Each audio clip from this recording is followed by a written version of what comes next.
ಯೆಹೋವನು ಇಂತೆನ್ನುತ್ತಾನೆ,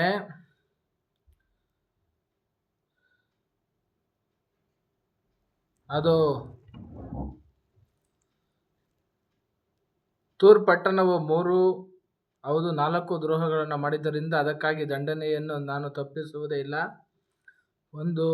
ಅದು ಒಡ ಹುಟ್ಟಿದವರ ಒಡಂಬಡಿಕೆಯನ್ನು ಜ್ಞಾಪಕ ಮಾಡಿಕೊಳ್ಳದೆ ಜನರನ್ನು ಗುಂಪಾಗಿ ಎದೋಮಿಗೆ ವಶ ಮಾಡಿಬಿಟ್ಟಿತಷ್ಟೇ. ನಾನು ತೂರಿನ ಕೋಟೆಯ ಮೇಲೆ ಬೆಂಕಿಯನ್ನು ಸುರಿಸುವೆನು, ಅದು ಅದರ ಅರಮನೆಗಳನ್ನು ನುಂಗಿಬಿಡುವುದು. ಯೆಹೋವನು ಇಂತೆನ್ನುತ್ತಾನೆ, ಎದೋಮನು 4 ದ್ರೋಹಗಳನ್ನು ಮಾಡಿದ್ದರಿಂದ ಅದಕ್ಕಾಗಿ ದಂಡನೆಯನ್ನು ನಾನು ತಪ್ಪಿಸುವುದೇ ಇಲ್ಲ.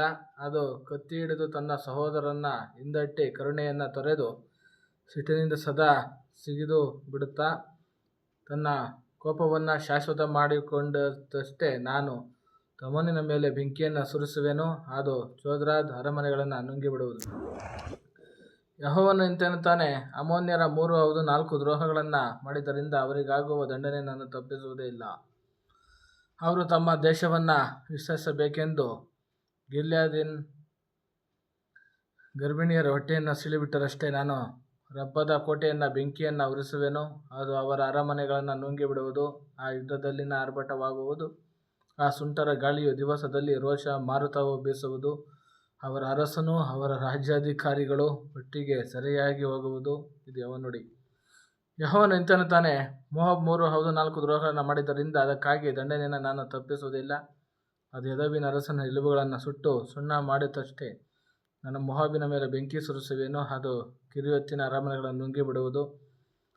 ಭಟರು ಘೋಷಿಸಿ ಕೊರೆಯುವುದು, ಯುದ್ಧ ಕೋಲಾಹಲ, ಮೋವಾಬ್ ಸಾಯುವುದು. ನಾನು ಅದರೊಳಗಿಂದ ಅಧಿಪತಿಯನ್ನು ಕಡಿದು ಹಾಕಿ ಸಕಲ ರಾಜ್ಯಾಧಿಕಾರಿಗಳನ್ನು ಸಂಹರಿಸುವೆನು. ಯೆಹೋವನ ನುಡಿ. ಯೆಹೂದದ ಪಾಪದ ದಂಡನೆ. ಯೆಹೋವನು ಇಂತೆನ್ನುತ್ತಾನೆ, ಯೆಹೂದದ 4 ದ್ರೋಹಗಳನ್ನು ಮಾಡಿದ್ದರಿಂದ ಅದಕ್ಕಾಗುವ ದಂಡನೆಯನ್ನು ನಾನು ತಪ್ಪಿಸುವುದೇ ಇಲ್ಲ.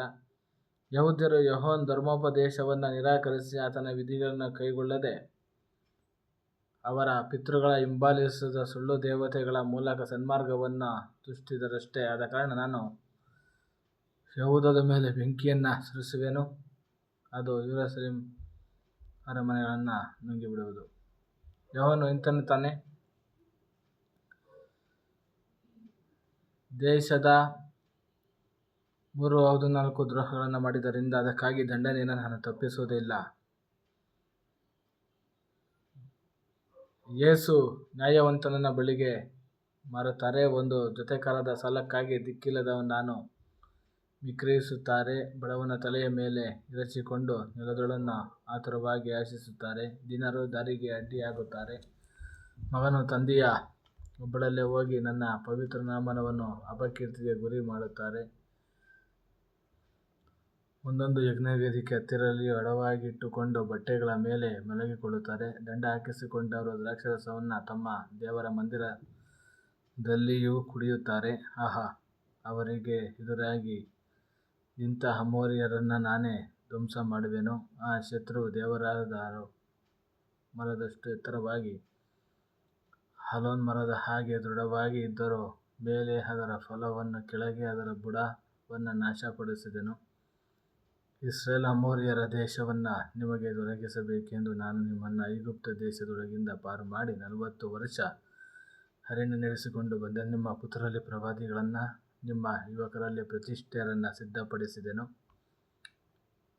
ಇದು ಸತ್ಯವಲ್ಲವೆಂಬುದು ಯೆಹೋವನು ಅನ್ನುತ್ತಾನೆ. ಇಗೋ, ಪ್ರತಿಷ್ಠಿತ ದ್ರಾಕ್ಷಾರಸವನ್ನು ಕುಡಿಸಿದಿರಿ, ಪ್ರವಾದಿಗಳಿಗೆ ಪ್ರವಾದನೆ ಮಾಡಬೇಕೆಂಬ ಕಟ್ಟು ಮಾಡದಿರಿ.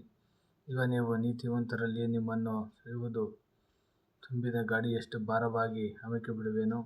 ವೇಗಿಗೂ ಓಡುವುದಕ್ಕೆ ಶಕ್ತಿ ಇರದು. ಬಲಿಷ್ಠನು ತನ್ನ ಬಲವನ್ನು ಸ್ಥಿರಪಡಿಸಿಕೊಳ್ಳುವನು, ಪರಾಕ್ರಮಿಯು ತನ್ನ ಪ್ರಾಣವನ್ನು ಉಳಿಸಿಕೊಳ್ಳುವನು.